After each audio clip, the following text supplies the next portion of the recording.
하나님이여, 내 기도에 귀를 기울이시고 내가 간구할 때에 숨지 마소서.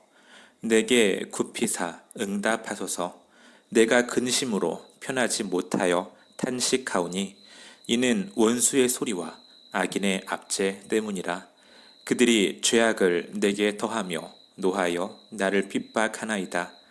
내 마음이 내 속에서 심히 아파하며 사망의 위험이 내게 이르렀도다. 두려움과 떨림이 내게 이르고 공포가 나를 덮었도다. 나는 말하기를 만일 내게 비둘기같이 날개가 있다면 날아가서 편히 쉬리로다.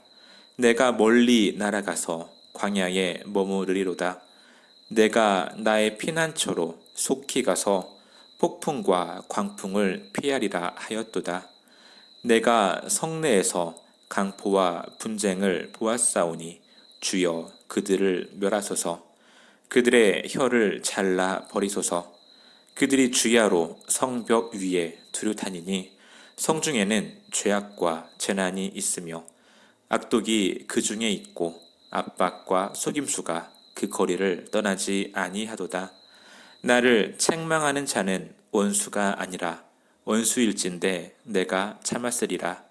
나를 대하여 자기를 높이는 자는 나를 미워하는 자가 아니라 미워하는 자일진데 내가 그를 피하여 숨었으리라. 그는 곧 너로다. 나의 동료, 나의 친구요, 나의 가까운 친으로다. 우리가 같이 재미있게 의논하며 무리와 함께하여 하나님의 집 안에서 다녔도다. 사망이 갑자기 그들에게 임하여 산채로 스올에 내려갈지어다. 이는 악독이 그들의 거처에 있고 그들 가운데 있음이로다. 나는 하나님께 부르짖으리니 여호와께서 나를 구원하시리로다. 저녁과 아침과 정오에 내가 근심하여 탄식하리니 여호와께서 내 소리를 들으시리로다. 나를 대적하는 자 많더니 나를 치는 전쟁에서 그가 내 생명을 구원하사 평안하게 하셨도다. 옛부터 계시는 하나님이 들으시고 그들을 낮추시리이다. 그들은 변하지 아니하며 하나님을 경외하지 아니함이니이다. 그는 손을 들어 자기와 화목한 자를 치고 그의 언약을 배반하였도다. 그의 입은 우유 기름보다 미끄러우나 그의 마음은 전쟁이요 그의 말은 기름보다 유하나 실상은 뽑힌 칼이로다. 내 짐을 여호와께 맡기라. 그가 너를 붙드시고 의인의 요동함을 영원히 허락하지 아니하시리로다. 하나님이여, 주께서 그들로 파멸의 웅덩이에 빠지게 하시리이다. 피를 흘리게 하며 속이는 자들은 그들의 날에 반도 살지 못할 것이나 나는 주를 의지하리이다. 아멘. 시편 55편을 관통하는 주제가 하나 있습니다. 그것은 바로 배신입니다. 모르는 사람에게 배신당했다고 하지 않죠. 내가 아끼는 사람에게, 내가 소중하게 여기는 사람에게 배신당했다고 하죠. 시편 55편의 표제를 보면은 다윗이 쓴 마스길이라고 되어 있습니다. 마스길은 교훈을 주는 시라는 뜻이죠. 다윗만큼 쓰라린 경험을, 배신의 경험을 한 사람이 많지 않을 겁니다. 우선 아들에게 배신을 당했고요. 또 자신의 아들 압살롬이 자신을 몰아내고 왕위를 찬탈하려고 했었죠. 원래 다윗은 압살롬이 이복 형제를 죽였음에도 압살롬을 품어주었습니다. 그리고 곁에 두고 정치적인 입지를 갖도록 해주었죠. 그런데 그런 아들이 배은망덕하게 아버지를 배신했습니다. 압살롬뿐 아닙니다. 반란 혼자만 하는 게 아니죠. 내부에서 압살롬을 도와준 신하들이 있었습니다. 많은 신하들이 있겠지만 대표적으로 아히도벨이 있습니다. 아히도벨은 다윗의 모사였습니다. 다윗이 늘 곁에 두고 국정을 함께 논의한 최측근 신하였습니다. 다윗이 아히도벨을 얼마나 신뢰했는지 사무엘하 16장 23절에 이렇게 나타나 있습니다. 그때에 아히도벨이 베푸는 계략은 사람이 하나님께 물어서 받은 말씀과 같은 것이라. 아히도벨의 모든 계략은 다윗에게나 압살롬에게나 그와 같이 여겨졌더라. 다윗이 아히도벨을 얼마나 신뢰했고 그의 말을 중요하게 여겼는지를 알 수가 있는 대목이죠. 오늘 본문에서도 다윗이 그들을 얼마나 가깝게 여기고 아꼈는지를 알 수 있습니다. 13절, 14절입니다. 그는 곧 너로다. 나의 동료, 나의 친구요, 나의 가장 가까운 친구로다. 우리가 같이 재미있게 의논하며 무리와 함께하여 하나님의 집 안에서 다녔도다. 얼마나 막역한 사이였는지를 알 수가 있습니다. 그런데 그렇게 가까운 사람이 다윗을 배신합니다. 어쩌면 우리 인생에서 경험할 수 있는 가장 극심한 고통 중에 하나가 바로 이 배신일 것 같아요. 이 고통이 얼마나 큰지 오늘 말씀 4절, 5절에 이렇게 표현되어 있습니다. 내 마음이 내 속에서 심히 아파하며 사망의 위험이 내게 이르렀도다. 두려움과 떨림이 내게 이르고 공포가 나를 덮었도다. 심히 아파하다라는 말은 진통하다로도 번역이 됩니다. 해산하는 듯한, 찢어지는 듯한 극심한 고통을 느낀다는 말이죠. 그리고 단순히 마음만 아픈 것이 아닙니다. 실제적인 위협을 받고 있어요. 사망의 위협이 내게 이르렀다라고 합니다. 마음도 아픈데 언제 죽을지 모르는 절체절명의 위기 속에 시인은 놓여 있습니다. 두려움, 떨림, 그리고 공포가 시인을 덮었습니다. 6절, 7절을 봤더니 이렇게 자신의 심정을 토로합니다. 나는 말하기를 만일 내게 비둘기같이 날개가 있다면 날아가서 편히 쉬리로다. 내가 멀리 날아가서 광야에 머무르리로다. 날개가 있다면 멀리 날아가고 싶다.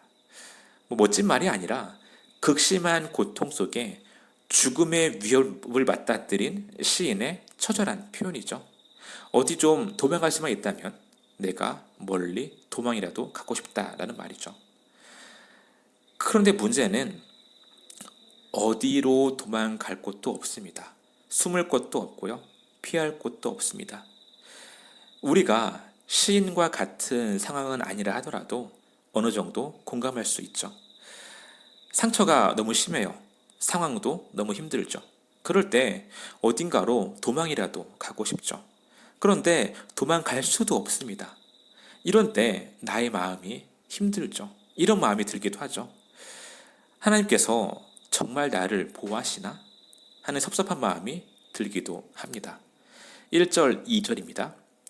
하나님이여, 내 기도에 귀를 기울이시고 내가 간구할 때에 숨지 마소서.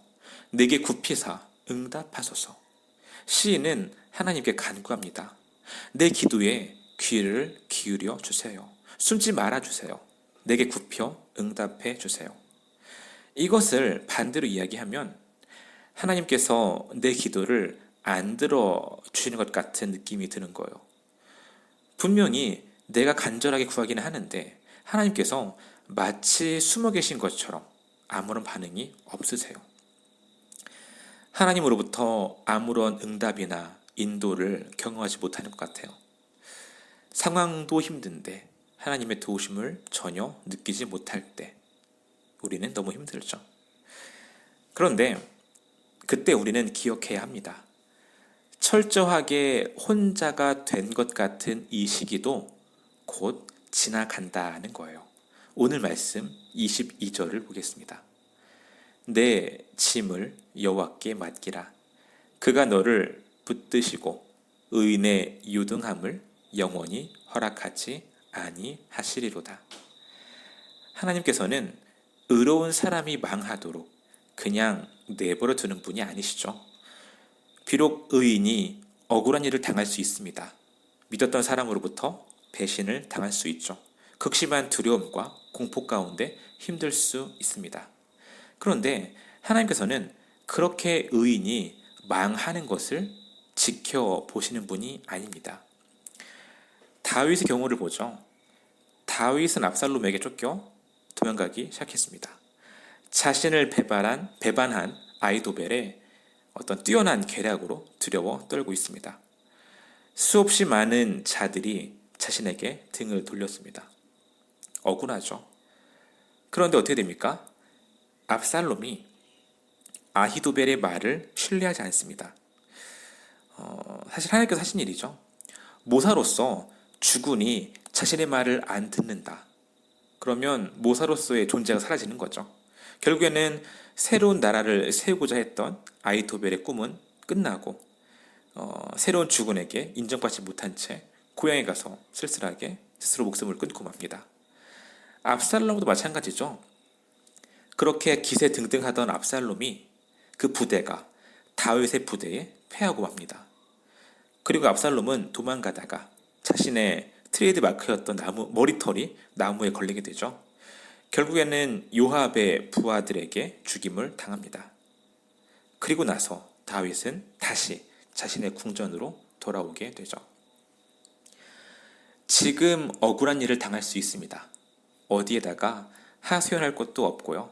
힘들고 답답할 수가 있습니다. 그러나 이 환난이 결코 영원하지 않습니다. 하나님께서 그것을 원치 않으십니다. 그래서 시인은 이렇게 고백합니다. 22절 전반부입니다. 내 짐을 여호와께 맡기라. 우리에게 있는 답답한 마음들, 원통하고 억울한 마음들, 불안, 걱정, 염려, 이 모든 것들을 여호와께 맡기라고 합니다. 베드로전서 5장 7절에서도 이렇게 말씀합니다. 너희 염려를 다 주께 맡기라. 이는 그가 너희를 돌보심이라. 그렇습니다. 하나님께서는 우리를 돌보고 계십니다. 때로는 하나님께서 우리의 기도를 안 들어주는 것 같아요. 마치 허공에 대고 외치는 것 같은 답답함을 느낄 때가 있습니다. 그러나 하나님께서는 우리의 모든 간구와 기도를 다 듣고 계십니다. 17절 말씀입니다. 저녁과 아침과 정오에 내가 근심하여 탄식하리니 여호와께서 내 소리를 들으시리로다. 시인은 답답했습니다. 그래서 저녁에도 탄식했습니다. 다음날 아침에도 간구했습니다. 그리고 정오에도 기도했습니다. 그러니까 수시로 늘 하나님께 간구했다는 말이겠죠. 하나님께서는 이 모든 간구를 다 듣고 계십니다. 그리고 때가 참에 하나님께서는 우리의 간구를 들어주십니다. 16절입니다. 나는 하나님께 부르짖으리니 여호와께서 나를 구원하시리로다. 시인은 할 수 있는 것이 아무것도 없었습니다. 그저 하나님께 나의 상황을 토로하며 부르짖는 것밖에는 할 수 있는 게 없었죠. 그런데 그때에 하나님께서 나의 이 어려운 상황 속에서 건져 주신다 하십니다. 그리고 나를 배반한 그 자들을 칠 것입니다. 20절입니다. 그는 손을 들어 자기와 화목한 자를 치고 그의 언약을 배반하였도다. 그들, 배반한 자들이죠. 그들은 자기와 화목한 자, 자신의 동료이자 친구인 그 다윗 자신을 쳤습니다. 그들은 언약을 파기했습니다. 하나님께서는 이러한 그들을 벌하십니다. 언약을 배반했다는 말은 이중적인 의미가 있는 것 같아요. 사람은 사람을 배반할 수 있습니다. 약속을 파기하고 안 지키기도 합니다. 그러나 하나님께서는 약속을 지키시는 분이세요. 언약에 신실하신 하나님이십니다. 하나님께서는 말씀하신 대로 의인의 간구를 외면하지 않으시죠. 우리를 구원하시는 분이십니다. 그 분을 의지하며 오늘도 하나님께 부르짖는 하루의 삶 되기를 소망합니다. 이 시간 기도하실 때에 우리의 말씀대로 살아가고자 할 때에는 억울한 일, 원통한 일이 있음을 기억합시다. 그러나 그때가 주님께 간구해야 할 때임을 기억하기 원합니다. 우리의 부르짖음을 들으시는 하나님을 신뢰하며 그분께 우리의 모든 염려와 걱정, 근심의 짐을 내어 맡기는 시간 되기를 바랍니다. 함께 기도하시겠습니다.